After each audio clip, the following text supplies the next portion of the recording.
Hi,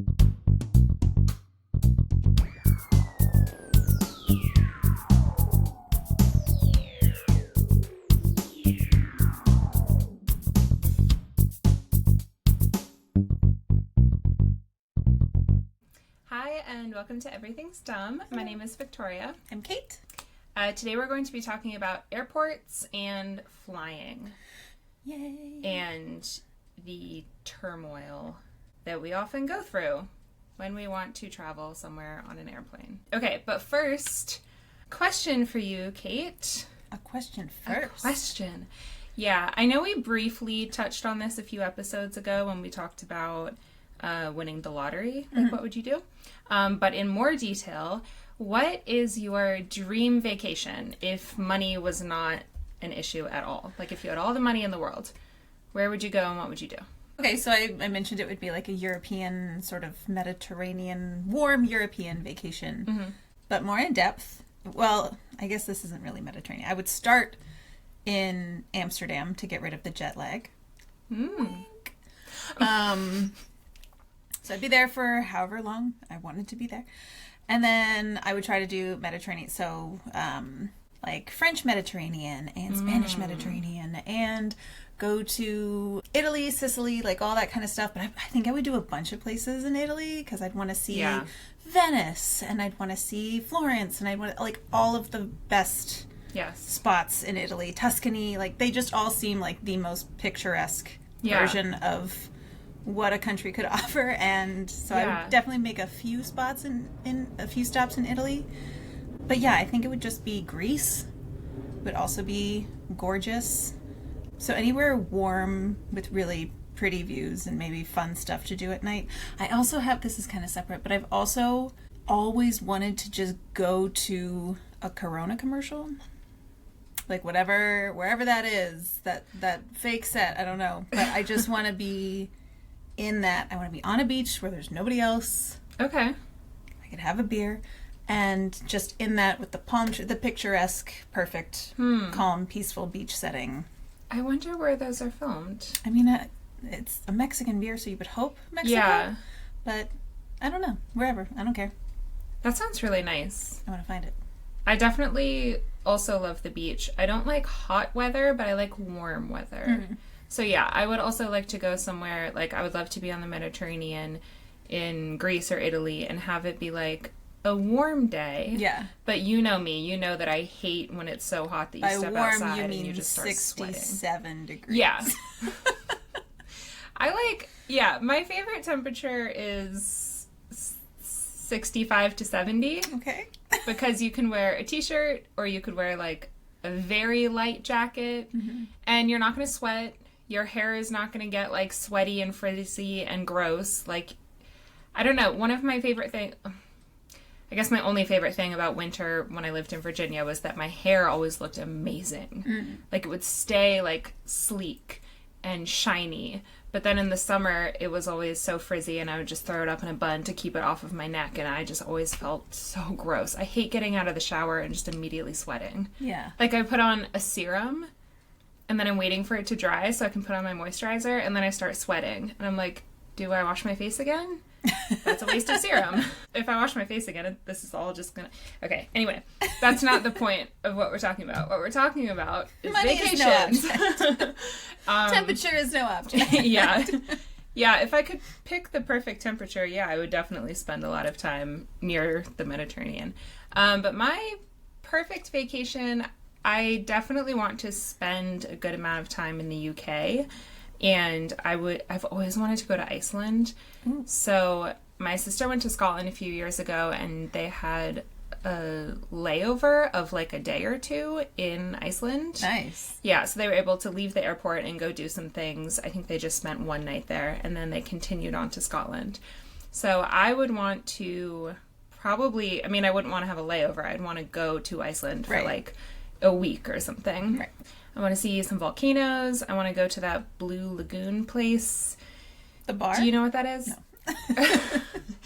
Well, I think that's on Hollywood Boulevard. I actually think that there might be a place to get drinks while you're in. I should have looked this up. Oh. It's basically, so Iceland is on top of a fault line between two tectonic plates. Okay.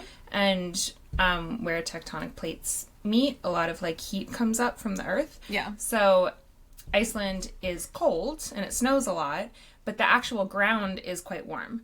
So that's why they have hot springs there. So you can go, there's a famous place in Reykjavik, which is the capital, and it's kind of the only major city. Right. Everyone else in Iceland just lives in like little towns. But there's a place called the Blue Lagoon, and the water kind of like glows a little bit, and it's light blue. Whoa. And I think that you can like reach down and scoop up the mud and like stick it on your face. Ooh. Yeah, I think it's one of those spots. Fun. Yeah.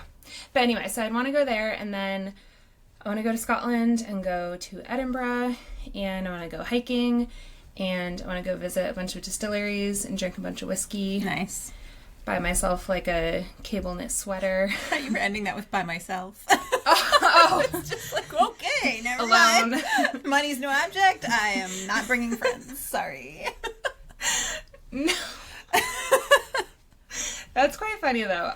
No, I would want to take friends, but I think you would actually probably enjoy all the places that I would want to go to. Yeah. Maybe not. Well, I think you would want to go to Scotland, but it have to be the right time of year. Yes. Okay, so then after Scotland, I would want to go to Slovakia / Ukraine, because that's where my grandma's side of the family is from. Uh-huh.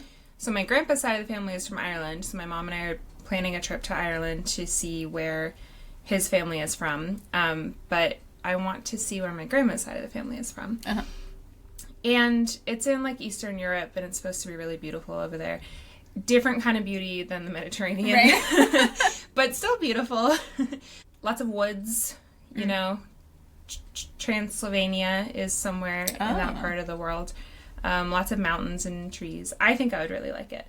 I think it would be really nice to see where my ancestors are from, but I think maybe it also might be a little bit depressing. Yeah. Because my ancestors didn't have a lot of money, which is one of the reasons that they moved to the U.S. So it might be a little bit sad. So then after that, I would go straight to Paris for a pick-me-up. I would eat a ton of pastries, and I would go shopping and just eat my weight in cheese. And then on to Italy for food and wine, and definitely like swimming in the sea. Yeah, just a lot of eating and sightseeing. Yeah.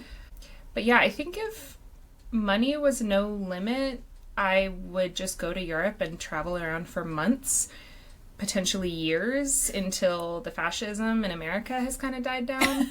And if it doesn't die down, then I... Off to Japan! will probably, yeah, stay in Europe. I mean, I've always wanted to... There are a few countries in Africa I've always wanted to visit. There are a few countries in Asia I've always wanted to visit. Mm-hmm. I really want to see Australia. I have a good friend in Australia, so I'd love an excuse to go down there. Yeah, there's a chance that if you leave the U.S., you might not be able to come back. Yeah. In which case, you might not want to come back. Right. So, we'll see. But anyway, yeah, it sounds like we both want to go to Italy. We should go to Italy together. Let's do it. Yeah. Take the show on the road. Yes. Literally. Yes. Wouldn't it be so cool to have listeners in Italy, and then we can be like, oh, live show? Yeah. I was going to say make me pasta, but yeah, live show. Oh. All of that. Let's well, do all of that. Yeah, they can make us pasta when we... Go there. When we get there. Sure. I want to eat... Everything's done in Italy. I mean, objectively, that's not true, but for the sake of our podcast... I'm sure we could find people that could find some dumb things in Italy. I mean, there's the stereotype that, like, the politicians in Italy are pretty outrageous. Mm-hmm. I don't think that that's always true, but it's true often enough so that the stereotype we could fill an stands. episode is what you're saying. Yeah, okay. Exactly. Cool, we're good. Yeah, one of my Italian teachers in college used to like scream at us about Berlusconi because she hated him so much, and she was like 5 feet tall, and I was like, oh my god, okay, we get it. Anyway, so it sounds like we're going to Italy. Okay. Bye everyone. All right, so on to airports and flying. I am not scared of flying. Me neither. But I absolutely hate flying. Well, yeah. It's a hassle. The airport alone. Yes. So, everything... I wrote a pretty exhaustive list. What? You wrote a bunch of stuff for an episode? Crazy. This is the first time, guys. If this is your first episode, she never does this. No. I usually just wing it. Yeah. I wrote a pretty long list of things that I hate about flying, so I'm just going to run through them. Feel free to chime in. But it starts with the process of packing. Oh, God. You have to, if you're carrying on a bag, you have to get all your toiletries all together so that you can pull them out all together at security, and they all have to be in these tiny little bottles. And there are rules that say you can only bring a certain number of, like, 3.5 ounce bottles. I do stick to I think it's supposed to be it's supposed to be 3.5, but I just figure as long as it's under 4. And luckily, knock on something, I've never had to throw anything away. Yeah. Well, I have, but that's a different story. Yes. I've never had to throw toiletries away. But yeah, having to like put them all together so that you can take them out. And then if you're doing a checked bag, like you can't take certain batteries and stuff like that. Every time I travel, I take that hair dryer thing that's like the brush with the hair dryer. Mm-hmm. I'm assuming because you plug it in, it doesn't have a battery. I don't really know how it works, and I'm always waiting for them to like throw it in the trash. Yeah. But I've always made it through so far. We'll see. I think a hairdryer would be fine. Yeah, it should be fine. I hope so. Style the pilot? What are you going to like? You're welcome. To make him look so handsome. And then traveling to the airport is a freaking nightmare. Oh my God. So we live close to the Burbank airport, which is why as you have heard, hear the airplanes flying overhead. There's unfortunately nothing we can do about that. No. But Burbank doesn't go to very many places, so if you fly to Burbank, you are signing up for a guaranteed layover, which isn't like the worst thing in the world. But if you want to fly somewhere direct, LAX is where you have to go. Yep. LAX is the deepest hell on earth. Depth of hell. Yep. If you've never been there, I don't even know how to begin describing it. And keep making good life choices. Yeah, it takes about an hour to get from the entrance of the airport in your car around the airport to your terminal. So you have to build in an entire extra, like 45 minutes to an hour. Everyone is in a bad mood. Everyone is panicking and beeping. And the people who work there, I understand that is probably one of the worst jobs on earth. It's the DMV with planes. Yeah. Yeah. The people who work there are so angry, and they love to scream at people. And it's like, I get it. Your job sucks. But I'm traveling today, and I am very stressed. Like, I will cry. Like, please do not scream at me right now. It's so stressful. And then when you get to security, the people who work for the TSA, like, obviously they know the rules like the back of their hand. Mm-hmm. And I feel like I know the rules, but every airport seems to have different rules. Even though the TSA is one agency spread across all these airports, I don't understand why they have different rules. Like, you go through security, you take off your shoes, you take out your toiletries, you take out your food, and then someone yells at you, like, what are you doing? Put your shoes back on. And I'm like, what? I thought that was, like, number one rule is you have to take off your shoes. So then I put my shoes back on, and then on my next flight, I don't take my shoes off, and then they scream at me again. And I'm like, can we have some uniformity here? Oh my God, it's so stressful. The shoe thing needs to die. I'm sorry. Yeah. What, one guy in 2002 tried to put a bomb in his shoe and got caught. I guess. And then now every single person has to take off their shoe. Like, that's so... Yeah. No. And then some people wear... like sandals and they're not wearing socks, so then they're walking with bare feet. No. And then other people have like smelly fungus. Yeah. Ugh. No. It's not a good system. No. But I would hate it less if it were the same at every airport. I hate that it's different at different airports. It's so stressful. I'm already flustered. I'm probably late to my flight. I'm trying to pull out like my Trader Joe's burrito from my bag, and then someone's yelling at me about my shoes. I'm like, why are we yelling? Okay. As I'm yelling about this. And then also just because there are so many people in the world, like everything is bigger now. Like airports are massive. Mm-hmm. I'm sure they weren't this big 50 years ago, but it could easily take you 20 minutes to walk from security to your gate. Like you feel like you're walking a full mile. Well, and isn't that why they have those people mover things? Yeah, which are often out of order. Or people just stand on them. It's like, Yeah, no, I'm supposed to sorry. walk. The whole point of this is that you can walk at a superhuman speed. You can walk at a running pace. Oh my god, I love it. Safely. It makes me feel like I'm in Twilight. Have you seen that? No. Okay. People who have seen Twilight will know exactly what I'm talking about. There's this scene where the bad vampires, are walking through the woods. Bad vampire. And it... Oh, yeah. Oh, okay. Oh, yeah. And one of them is named Victoria, by the way. And she has really great hair. But they're walking through the woods, and they're walking, like, normally, but then it's edited to look like they're walking at, like, triple speed. Like, they're not just like, do-do-do-do-do. They're like, do-do-do. It's crazy. It looks like they installed one of those things on the forest floor, and they're walking on that. So I always feel like I'm in Twilight. Yeah. But yeah, they're often broken or just, like, clogged. Yeah, because people are standing on them with their luggage next to them. And no. If you're going to stand on it, you have to stand with your suitcase in front of you, Yes. and you have to get all the way over to the right and leave enough side. Yeah. But even then, like, okay, maybe I can make it past you, but my suitcase might not be able to. Like, I'm going to slam into your ankles on my way through. Well, that's just a walk. risk that... You're going to have to walk anyway. This is just helping you walk. Yeah. This is not, now I can take a break and do nothing. Right. This is thank you for the extra help walking. I also saw some video of some influencers, like, doing some kind of, like, TikTok... I sound so fucking old. Doing, like, a TikTok dance. Was this on the phones? Yeah. You saw it on your phone? Yeah, my grandson showed it to me on his internet phone.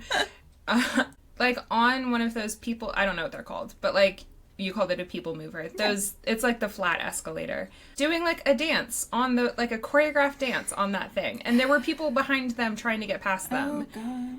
And one of my upcoming episodes is about social media, and it is full of complaints like that. Yeah. Like, I cannot believe that... Yeah.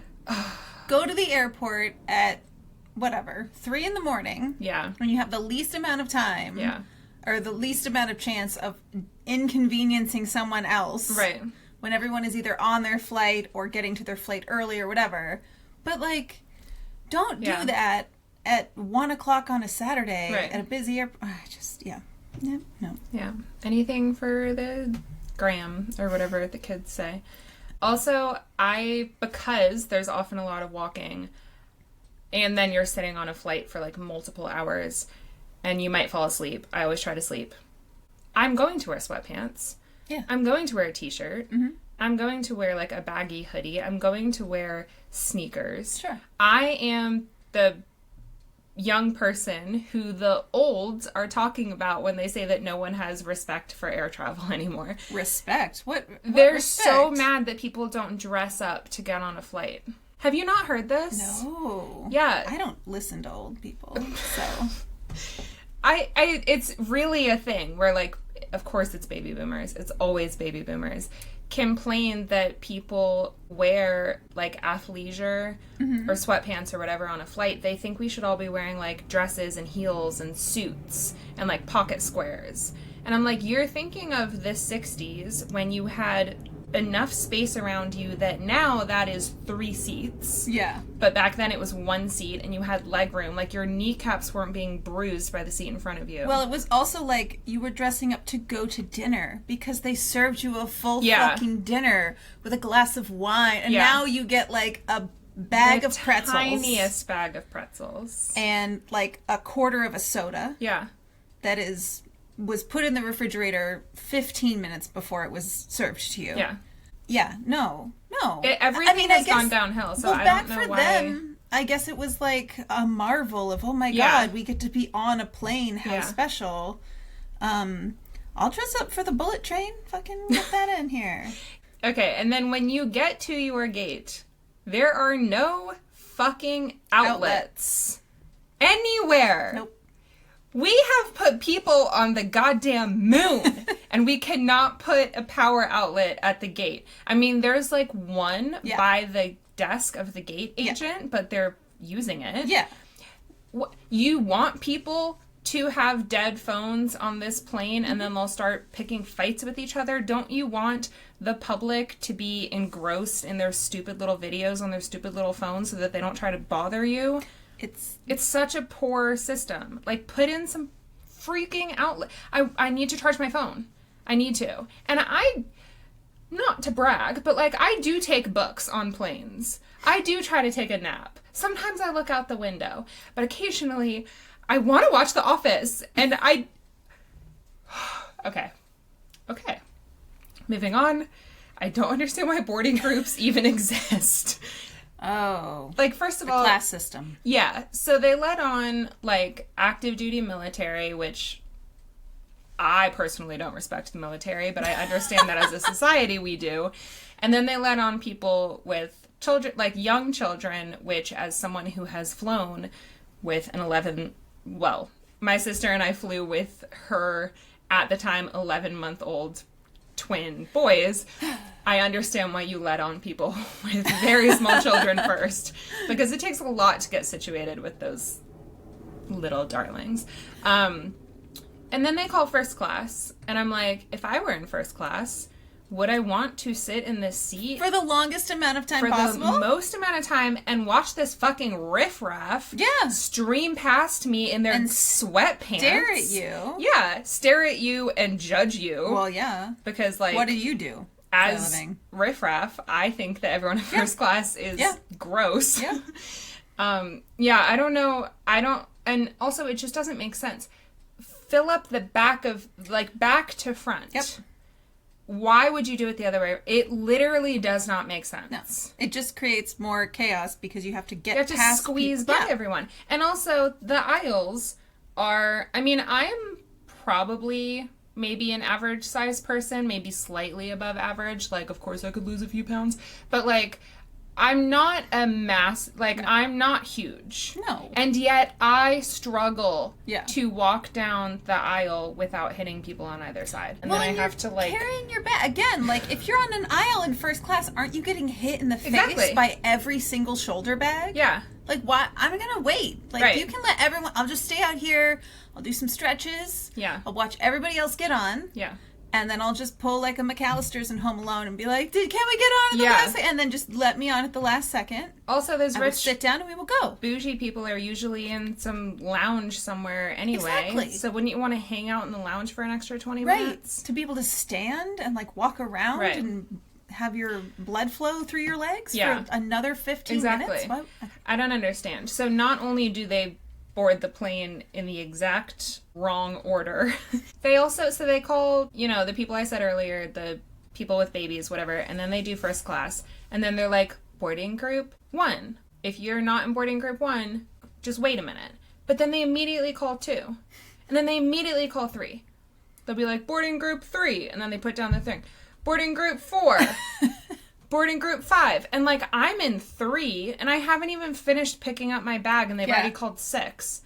And, like, I don't care. Right. I don't feel the need to get on the plane before anyone else. I don't care. But I'm like, well, then why give us boarding groups? Because they want you to know what class you're in. No, it's so stupid. They want you to recognize what class you're in. It, like, really drives me crazy. Okay. Why isn't there enough room on the airplane to fit everyone's carry-on? Like, why? Like, they're so surprised when the carry-on, like, the overhead bins fill up. Yeah. They're like, every time. They're like, oh my God, they're full. We have to start gate checking. And I'm like, well, 150 people equals 150 carry-ons. I know not everyone brings a carry-on, but you should budget for it. And now that they charge for check bags, absolutely everyone's bringing a carry-on. It's so and I personally do not mind gate checking, because then you don't have to, like, wrestle your suitcase down that tiny aisle, and you don't have to try to find space for it in the overhead bin. And then when you're getting off the flight, especially if you have a layover, you can just run off the plane. You don't have to try to get it down without hitting someone in the head. Yeah. So I actually don't mind gate checking. I just think it's stupid that we have to do it. Yeah. Like, I don't mind doing it, but why is it even why don't you just have enough space? And if there's not enough overhead bin space, then maybe take away some of the chairs. Exactly. Then you shouldn't have that many people on the flight to begin with. Make the chairs, the seats larger. Yeah, so that it's more comfortable. Exactly. So that some stranger's elbow is not pressed up against my kidney. Just basically make less money per flight. I don't see the problem with that. But again, it's what we were talking about with the remakes and reboots episode with the studio heads make like hundreds of millions of dollars. Yeah. Like these airline CEOs make a disgusting amount of money. Yeah. Like an immoral amount of money. Mm-hmm. So that like some stranger can drool on my shoulder. Like, I just can't believe that this is what we've done. Like, we live on this earth with elephants and babbling brooks, and this is what we've chosen to do. Elephants and babbling brooks. I'm just trying to list the good things about the world. It's your autobiography title. That's not bad. That's not too bad. It's like a poem. I'd probably read that. Elephants and babbling brooks. Well, elephants are my favorite animal. Mammal.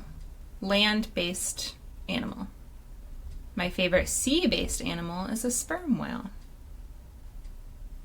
Okay.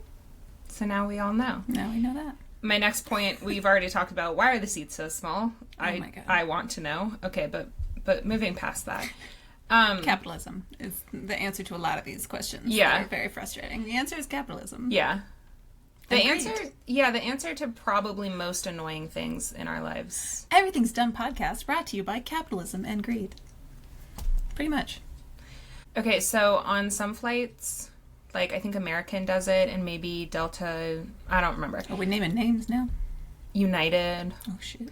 They have you know how they do like the little safety briefing, like the flight attendant gets up and in case you've never points to fastened a seatbelt before in your life? Sure. So sometimes instead of that, if they have a TV on the back of the seat in front of you, they'll show a video.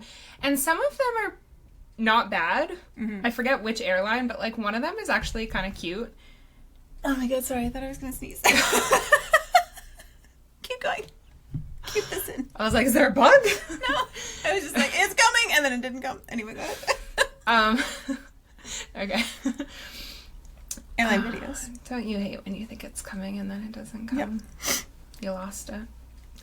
Okay, so some of them actually aren't that bad. But the one thing that annoys me about it is that in those videos, they'll show... There's a line where they say, like, if you lose your device in the seat, like, don't try to put your seat back to look for it. Because if you put your seat back and your phone is down there, it could, like, break your phone. That makes sense. So instead, they say, like, call a flight attendant and we'll help you look for it. But in the video, they show someone on a flight losing their phone, and the seat that person is sitting in is massive. And there is so much space around them, and they have so much space in front of them that someone, like, walks by in front of them to get to their seat, and this person doesn't even have to move.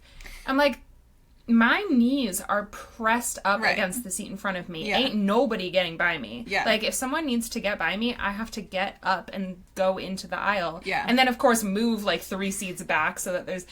Anyway, I just feel like if you're going to make a video like that and you're going to show it to your passengers, you should actually make the flying experience in that video look like absolute hell, so that when I'm watching it, I'm like, oh man, I actually have so much space on this flight. At least the guy next to me, on that plane. Yeah, at least the guy next to me doesn't have leprosy like that cartoon character seems to. Yeah. So I think that they've done that all backwards. Because I'm watching that video being like, how do I get that seat? Yeah. And it doesn't even look like a first class seat. It just looks like a regular sized seat. Also, did you know that flight attendants they do not start getting paid until the airplane door closes? What? So during boarding, when everyone's filing through and they tell you where your seat is, they're not getting paid. What? And then if someone says, like, oh, I can't lift my bag, can you help me lift it? First of all, they should say no. Yeah. Because not only are they not getting paid, so if they get injured lifting your bag, I'm sure that fucking Delta is going to be like, well, you weren't on the clock. We're not paying you anything. Like, you're not getting workers' comp. We won't pay for your rehab. Yeah. And then also if they have to lift 4 bags on every flight and they do 3 flights a day, like 4 days a week. That's like, ridiculous. No. Bring a bag that you can lift yourself. How is that, like... unless you're handicapped, and then obviously someone should assist you. But how is that not part of your job? Like, I don't understand why they don't get paid for that. So whenever I'm walking onto the plane and they give me a massive smile, and then they're like, "Hi, how are you today?" I'm always like, "I'm great, thank you, how are you?" And then they say good, and then I continue on my way. Yeah. I would never dare to, like, ask them for help, because I just... First of all... I can figure out what, like, I can figure out where my I know seat planes. is. I know I'm how an adult. I can read letters and numbers. Brag. Yeah. Oh, yeah. Big time brag. I mean, I am really smart, so. I just think that it's such bullshit that they're not getting paid for that. Yeah, that's dumb. Yeah. That's like what they consider that part of the commute to your job. They're already on the plane. Right. And they can't, I'm sure that they can't ignore passengers. Right. Like, Sorry, I'm on my break. Right. Like, they have to smile and chat with people. Why aren't they getting paid for that? Stupid. Yeah. I think Capitalism it's and really greed. Again. There you go.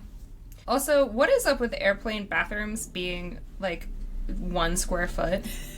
And where did the idea of the Mile High Club come from? Because how can you even fit 2 people in that bathroom? that came from back in the day when they had giant seats. When people got all dressed up in their fanciest... Yeah.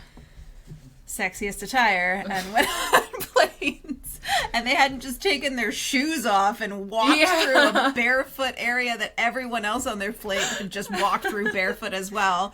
It was a sexier experience. Everyone was smoking. It was a sexier time. Yeah, everyone was lighting up cigarettes and disgusting. Yeah, the bathrooms, like, I mean, like I said, I'm like a pretty normal sized person. I walk into the bathroom and you can't walk in and then, like, turn around to close the door. You have to walk in and then, like, spin in a tiny, controlled, tight like little circle. A rotisserie chicken. Yeah. That you just sort of move. Yeah. And everything is axis. so compact. Everything is... I mean, this is not a complaint. It makes sense. They're trying to save space. But it's funny how, like, the toilet paper comes out a little flap in the wall. You have to pull it out. And then if you want a tissue, there's a little flap and you have to pull it out. And then if you want to throw something away, there's a little flap and you have to shove it. I don't know. And then also, when you land, why does everyone stand up immediately? Oh my no God. One's getting off the plane for another 40 minutes. Oh my God. This is, yeah. Like, calm down. No, Like, I have started an episode of something when the plane gets to the gate, and I've finished it before I even have to stand up. Yeah. They just get so excited. It's ridiculous. I understand if you have, like, a really short layover and you're, like, really antsy and nervous. You know what's the funny thing about that? It's the same exact people that rush to get in line to get on the plane first. Yeah. They're the same people that stand up to get off as fast as they can. You wanted this. Yeah. Do you remember 4 hours ago when you wanted to be on this plane so bad? You couldn't wait to spend as much time as possible. Where are you going? We just got here. Hang out for another fucking 20 minutes because that's how long it's actually going to take. Yeah. I do love when people stand up very quickly and excitedly and hit their heads, though. We're going to say silver lining on that guy. Yeah. Because that is very entertaining. Well, I have heard stories of people who stand up, like, when the plane lands and then comes to a stop at the end of the runway. People have stood up, and then the flight attendants have to get on the thing and very angrily say, "We still have to traffic to the gate. Yeah. Sit down, put your seatbelt on." Yeah. And then I also, I mean, I don't know if this is true because I wasn't there, but I read a story I hope online. they get paid for that, by the way. Yeah, I think they get paid from, like, the time the door closes to the time the door opens. But then, of course, then they still don't get paid when people are leaving the plane. So that's stupid. I mean, hopefully They should get off first. Yeah, they should be able to get your own dip bags, out. assholes, and just heading off the plane. Yeah, I also heard a story about a flight where people kept standing up as soon as they landed, and they kept telling them to sit back down and put their seatbelt on. Imagine if you were taxiing to your gate and you collided with another plane on the runway. Yeah. Like, if you were standing up, you could potentially die. Yeah. I mean, if you're sitting down, you could get really injured. But, like, that's so dangerous. People are so stupid. Yeah.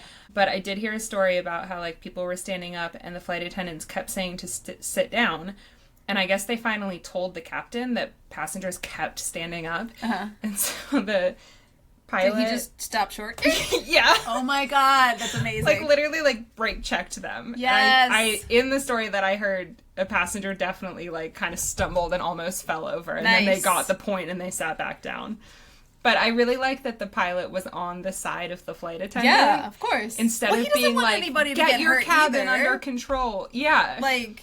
But they were just like, oh, they're disrespecting you and not listening to you. Like, nice. I got you. Nice. I really love that. I love the solidarity, especially when it's against really annoying... assholes. I mean, customers, because they are technically customers of the airline. Yeah, there you go. And then... I don't understand why they would even allow for a short connection. Like, I've almost booked flights before where the layover is like 35 minutes. And right before I booked it, I saw that, and I was like, oh, shit, like, back. Like, how is that even legal? I think anything under 50 minutes is extremely risky. Yeah. I mean, I prefer, like, an hour and 10, an hour and 15. Because that way, if your first flight is delayed, like, up to half an hour... you know, you have some leeway. Yeah. But then also, sometimes you land and, like, there's a plane at your gate, so you have to wait for that plane to leave. Yeah. You never know. One thing that I like about having a layover in Vegas is that a lot of times you fly in and then you come off of the plane out of the gate and your next gate is right next door. Oh, so nice. You have to walk, like, 7 feet to your next gate. And there's a slot machine on the way. Oh, that airport is full of slot machines.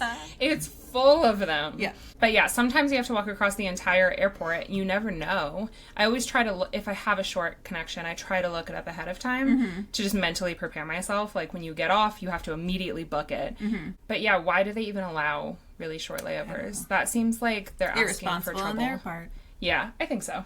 Okay, so a very, very quick history of airplanes. Very quick. We're going to do this so fast. So, have you heard of the Wright brothers? I believe I have. Okay. So, growing up in Virginia, we went to the Outer Banks for vacation pretty often. So, I heard of them, like, not in school. I just heard of them because they took their first flight in Kitty Hawk, North Carolina. Yep. My brother John used to live in Nag's Head. Okay. Which I think is right next to Kitty Hawk. Yeah. Cool. How long did he live there? A couple years. For what Right purpose? after college. He worked at the aquarium there. Seriously? Yeah. This brother of yours that I've never met, well, I guess I met him over Zoom a few times. Yes. He's pretty cool. Don't say that in the microphone. Don't give him a big head. He's going to listen to this. John, you are extremely lame. There we go. Dr. Rosechen. Whatever. Wow, that's embarrassing. Yeah, right? A doctor? Okay, so Wilbur and Orville Wright, who I guess their parents hated them, they were brothers who lived in the Midwest. They operated a printing business in the 1880s. They were like entrepreneurs. Sure. They were actually very good at like whatever the public liked and wanted. They just started a business to provide that thing, which is pretty smart if you're a business person. And then they opened a bicycle repair shop after bicycles with equal-sized tires were brought over from England, and they became a craze in the U.S. Because you know those penny farthing bikes where they had like the massive tire and then the little one? But when bikes made more sense. What am I trying to say? Equal. Yeah, when the tires were equal-sized and regular, normal, sane people could ride them, they opened a repair shop.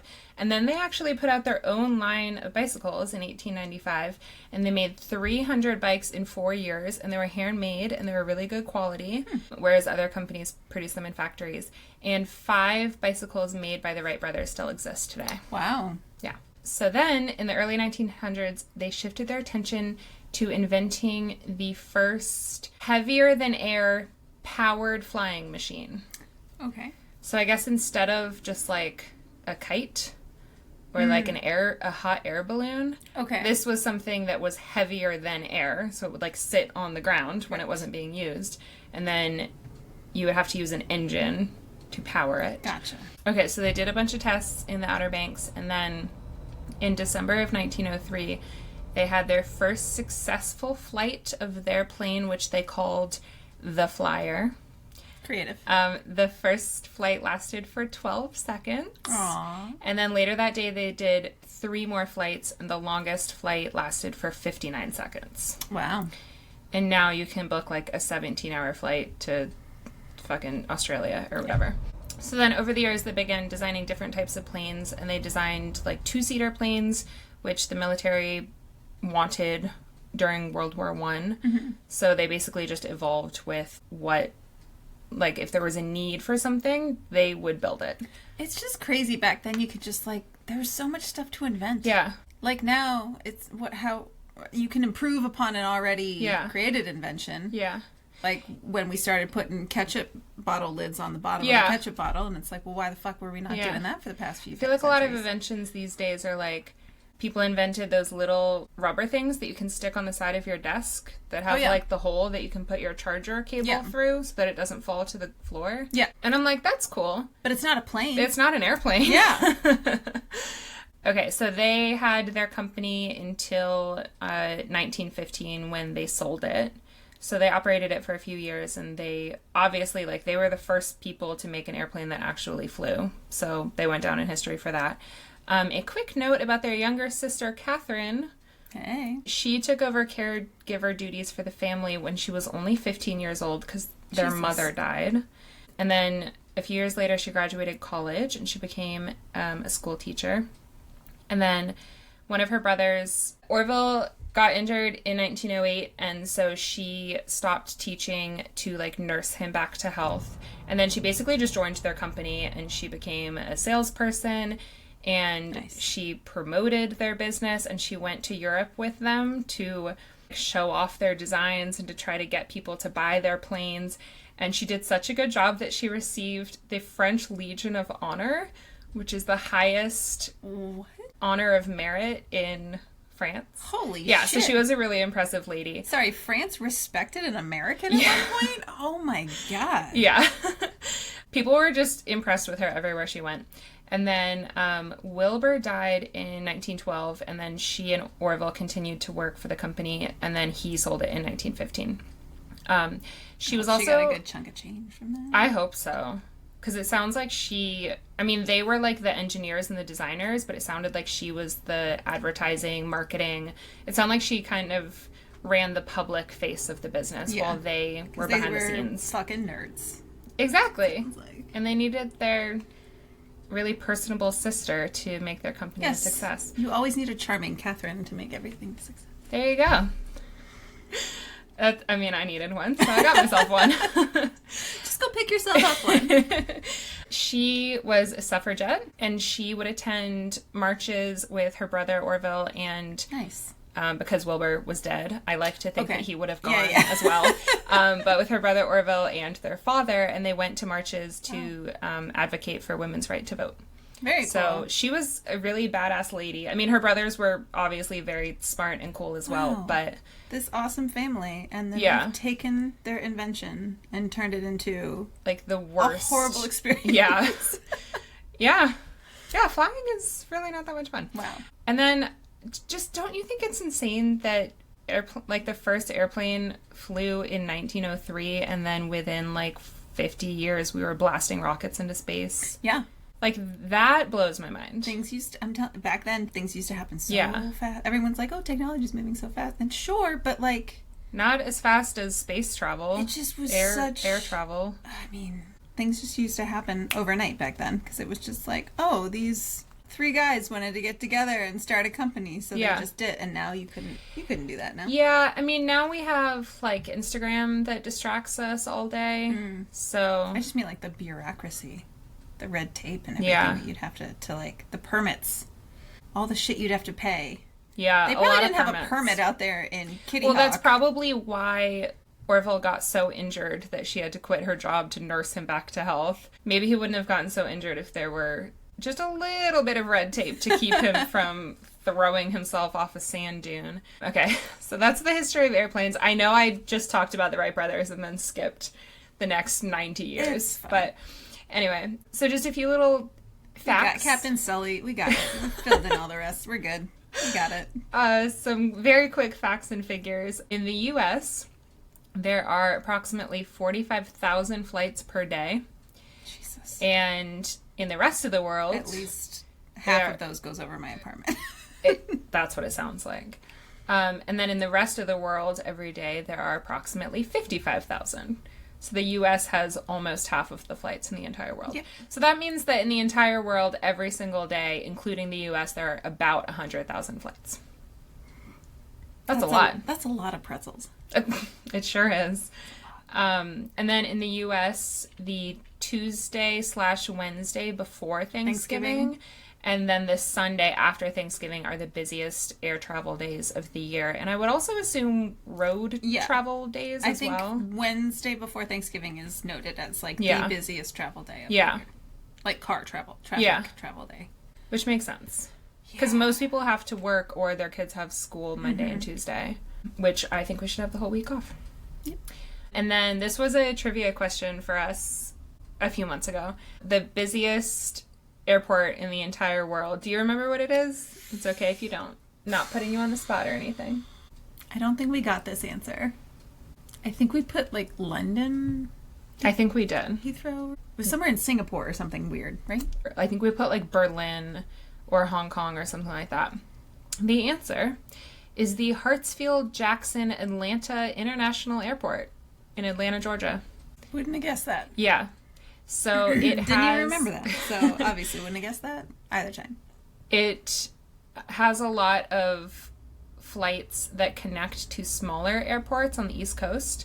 So if you're flying into somewhere in Georgia from like LA, you would fly from LAX to the Hartsfield. One of the best known airports. What's the nickname? In the world. I should have looked up the code. You would fly like from LAX to Atlanta, and then you could connect to a smaller airport from there. And then also, I think one of the airlines, I think Delta, Delta's hub is in Atlanta. Yeah, exactly. There you go. So now you know. So if you ever get asked that at trivia, again, Atlanta, Georgia, for a third time, I might get it right. Okay, so I think the worst flight that I ever took was December of 2017. It was like a week before Christmas. My sister and her, at the time, boyfriend, now husband, were moving up to Boston from Houston. So, and they have 2 cats. So myself and my sister and my mom wanted to spend Christmas together. So the way we did it was that I flew to Houston and I got there at like, I don't know, 5 or 6 p.m. or something. I went to their house. I went out to dinner with her and her boyfriend. And then they had already packed up almost their entire house. And they only had like an air mattress because they had already put their bed and their couch and everything in a moving truck. So my sister and I, instead of the 3 of us sleeping on an air mattress that night, my sister and I stayed in a hotel. But our flight was at like 6 in the morning. So we went to the hotel and then we slept for like maybe 4 hours. Oh my God. And then we had to leave for the airport. Yeah. So, but we were taking her 2 cats. Aww. So she and I were flying up to Boston, and we gave the cats, like, Benadryl or whatever you give them. Yeah. And she had done a test, like, the week before to make sure that it worked on them. Right. And she said that it did, but that was when they were at home and they were, like, relaxed. Right. But I think they had so much anxiety being in their little carriers. Like, even in the car on the way to the airport, one of her cats, Pippin, would not stop meowing. Oh, no. And it was just really sad. Like, we felt really bad for him, but we were like, they're moving to Boston. Like, this is what we have to do. We just have to get it over with. So they have 2 cats, Pippin and Hamilton, and they're both so cute. So we get to the airport, and because they were moving, they had packed up all their stuff.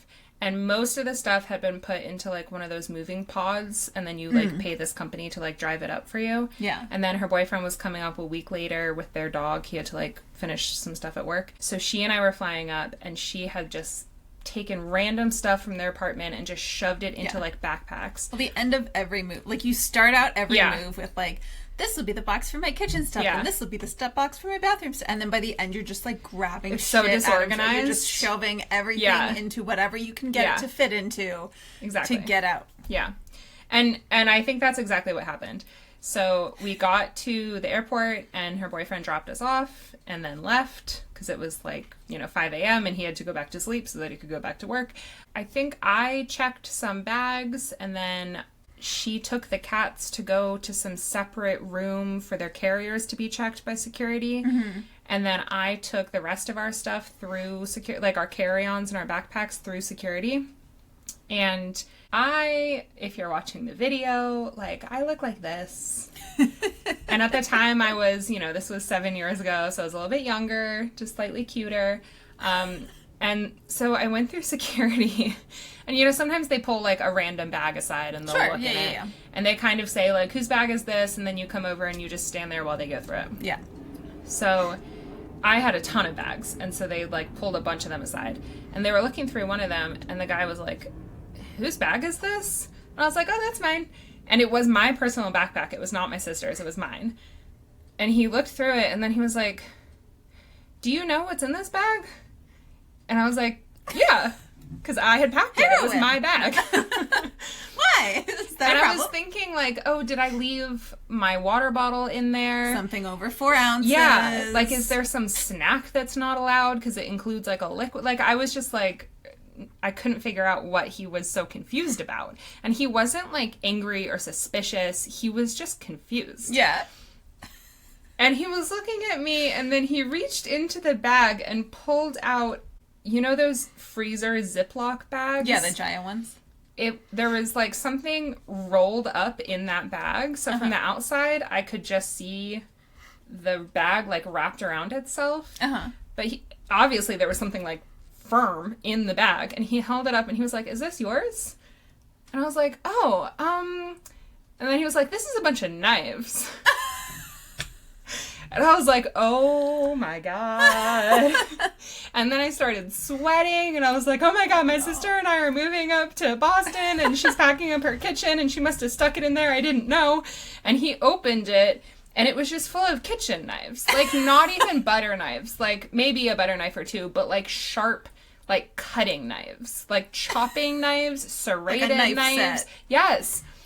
Because she had clearly just reached in her drawer and scooped up whatever and shoved them in this thing and, like, wrapped it up. And then I guess maybe we were in the car. Oh, I think maybe we had to take stuff out of the checked bag. Like, it was too heavy. Yeah. Oh, my God. So he was just holding these knives, like, looking at me. And I was just like, yeah, those are not mine. But you're not supposed to let people put stuff in. Yeah. But I was like, my sister. It's my sister. I'm flying with her. She's getting our... We have the same last name, I promise. I was like, she's getting her cats checked. Like, we're flying up with her cats. And I was clearly so flustered and, like, freaked out. He just kind of started laughing. And then he was like, you know you can't take these with you. Yeah. And I was like, yeah, of course. I understand. I'm so sorry. So luckily my sister came back right at that moment. And I was like, Charlotte, you put knives in my bag. God. And she was like, ah, shit. So she looked through them, and one of them was a pocket knife that her boyfriend's dad had given him. Yikes. And she tried to call him to say, like, if you want this pocket knife, you have to come back and get it. Yeah. She couldn't get him on the phone, so she was like, well, we have to get on our flight, so just throw it all away. And luckily, later, he said he didn't care, so it ended up being fine. But that was so stressful. Yeah. And then the flight itself, like, the Benadryl or whatever, it was not strong enough to... Yeah, the cat's, like, anxiety and adrenaline, like, totally fought through it, so they were meowing the entire flight. And there was a family in the seat in front of us that had, like, a 2-year-old... And one of the cats pooped in their carrier. Oh my God. And we thought, like, this family, the parents kept taking turns taking the 2-year-old to the bathroom to, like, change her diaper or check her pants or whatever. Oh my God. I think they had thought that she kept pooping herself. Oh my God. And we thought that it was her, and everyone on the plane thought that it was her. And then we got off the flight. Pippin the pooper. And as we were walking through the airport, I was like, something stinks. And I was like, Charlotte, I think it was the cats.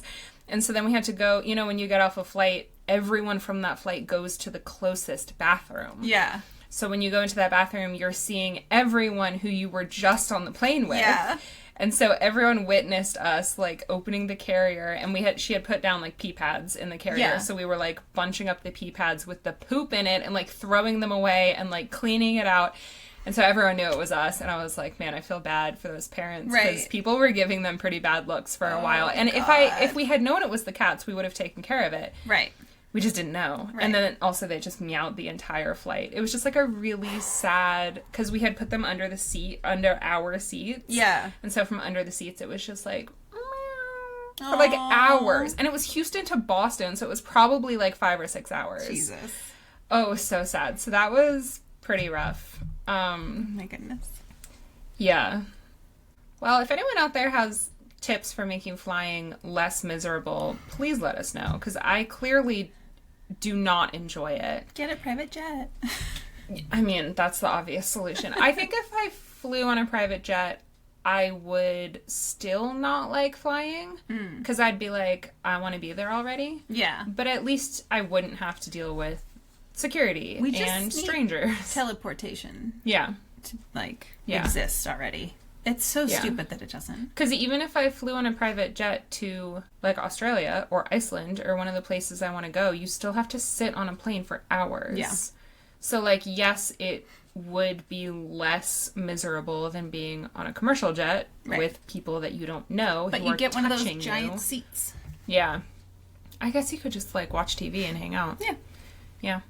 And then also the one flying tip that I have is... This is from my mom. Don't do it. Stop it. My mom always says to never fly north in the winter if you can help it. And well, unless you're like specifically going to like New York City for like vacation for Christmas.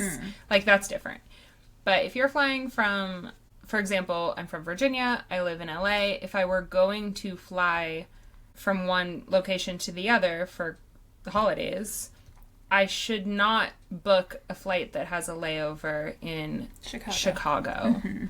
Because, first of all, the Chicago O'Hare Airport, that airport is my least favorite airport in the entire world. Wow. It's the worst. Okay. I mean, I haven't been to that many airports, but... Of everyone that you've been to. Out of the ones that I've been to, O'Hare is by far the worst. What makes it so bad? Well, first of all, it's massive. Okay. I mean, I think it took me an hour one time to get from one gate to the next. Jesus. It's, like, confusing. And I'm not a stupid person. And I'm pretty good at reading the signs, which sounds like a brag, but, like, that should be just common sense. As we went over earlier, you know letters and numbers. I do. My mom always tells this story about when I was a little kid and I was at the eye doctor. And, you know, they have, like, the chart with the letters. It always starts with E. It does. Tip.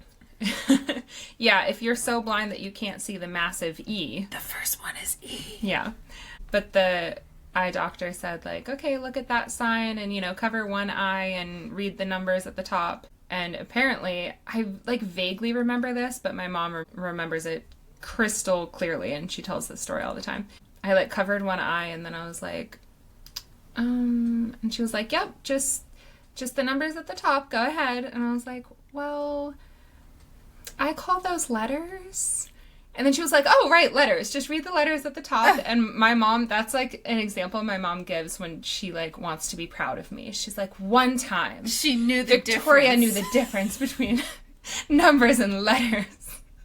But honestly, I think that that's not the impressive thing about that moment to me. I'm impressed with myself that I spoke up.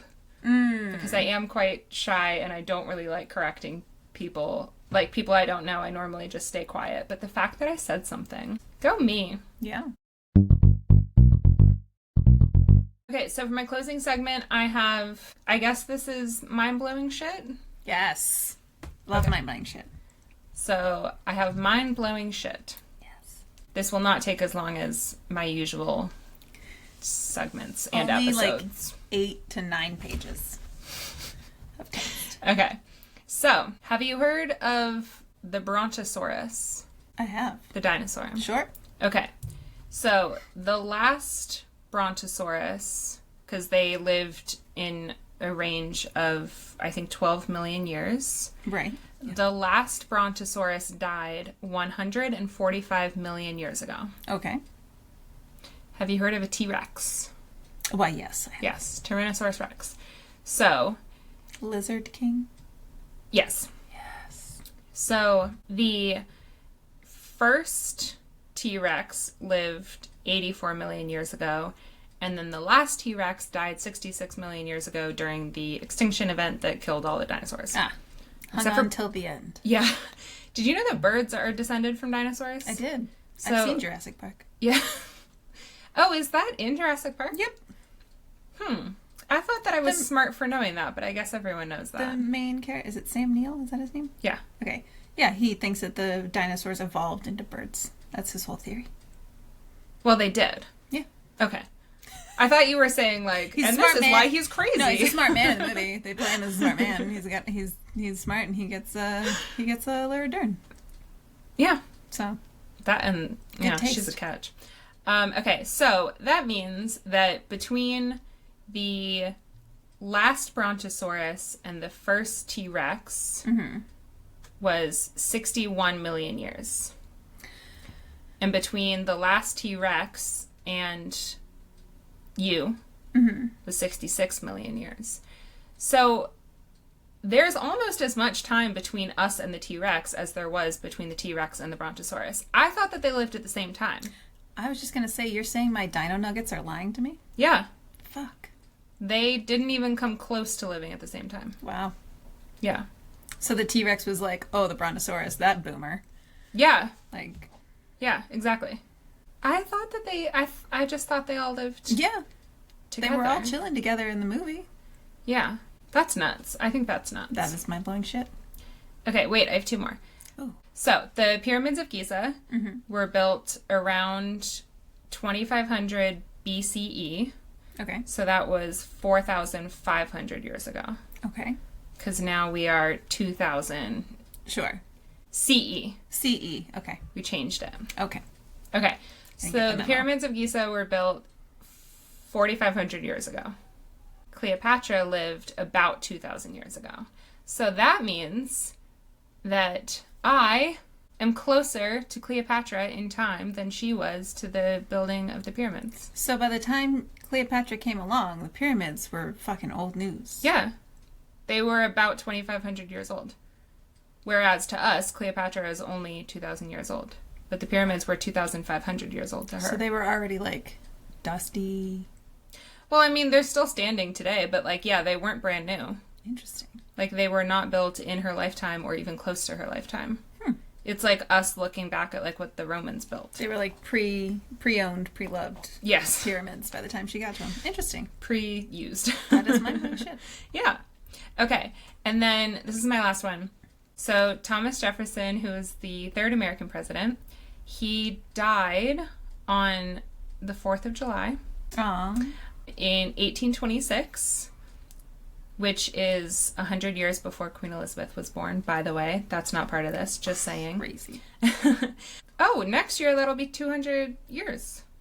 So Thomas Jefferson died in 1826. Harriet Tubman was born in 1822, so she was 4 years old. What the fuck? She was 4 years old when Thomas Jefferson died. And then she died in 1913. Ronald Reagan, a curse upon his name, was born in 1911. Harriet Tubman was 4 years old when Thomas Jefferson died, and then Ronald Reagan was 2 years old when she died. So her lifespan. She lived during the time of both Thomas Jefferson and Ronald Reagan. What a downgrade. Yeah. I mean, Thomas Jefferson did, like, a horrible thing. Yeah. Called enslaving people. Yeah. And that is horrible, obviously. There's nothing else to say. Yeah. Yes. But he also helped found the country that we live in, and he wrote the Declaration of Independence. Hey, Ronald Reagan was in some movies. And maybe they were pretty good. I don't know. Never seen them. I saw one. It was not good. Okay. And Thomas Jefferson founded UVA, which is in Charlottesville, which is where I'm from. And he was very smart, and he was an inventor, and he was a philosopher. But yeah, he did also do terrible things. But, like, Ronald Reagan, he was just bad. Just all bad. And in the middle there is Harriet Tubman. Yeah, who was glorious. Angel. Yeah, who lived during both of their lifetimes. I think that's nuts. And was 10 times better. Was 10 times the man that either of them will ever. Yeah, they wish that they were the woman she was. Oh, man. Yeah. Doesn't that kind of blow your mind, though? Yes. Yes, time is an illusion. Yeah. Nothing makes sense anymore. No, it doesn't. Mm-mm. Okay. All right. Thank you so much for listening to me complain about everything to do with airports and flying. In our next episode, we'll be talking about public transportation or a lack thereof. Lack thereof public transportation in the U.S. specifically. Okay. In the U.S., yes. So we because other places have managed to figure it out. Yes. Not us yet. So we did planes, and now we're going to do trains and automobiles. Yes. Totally by accident. It actually was. Yeah. Just realized about 30 minutes before recording this. But yeah, thank you so much for listening. And if you're watching this on YouTube, thanks for watching. You can find more audio episodes wherever you find your podcasts. And you can find video episodes up on YouTube. And we'll have clips on Instagram, etc. Please subscribe. And if you like our videos, please like our videos. Hit the like button. I never thought I'd be someone who says that, but here we are. Like and share. And also, please consider leaving us a review. If you like our podcast, we would really appreciate that. If you don't like it, you don't have to leave a review. Yeah, if you don't like it, just click away. Yep. Thank You're you for your time. You did your thing but for the day, and we're done. Please don't leave us a bad review. You can follow us at Everything's Dumb Pod on TikTok, Instagram, Facebook, and YouTube. And then if you have a topic that you would like us to discuss, please let us know. We really want to hear from you. We really want to discuss things that people want to hear about. Yes. Right? That makes sense. There's plenty of dumb to go around. Yes. So yeah, please reach out to us if you have anything to add. And we will see you soon. Thank you. Bye. Thank you. Stay sane.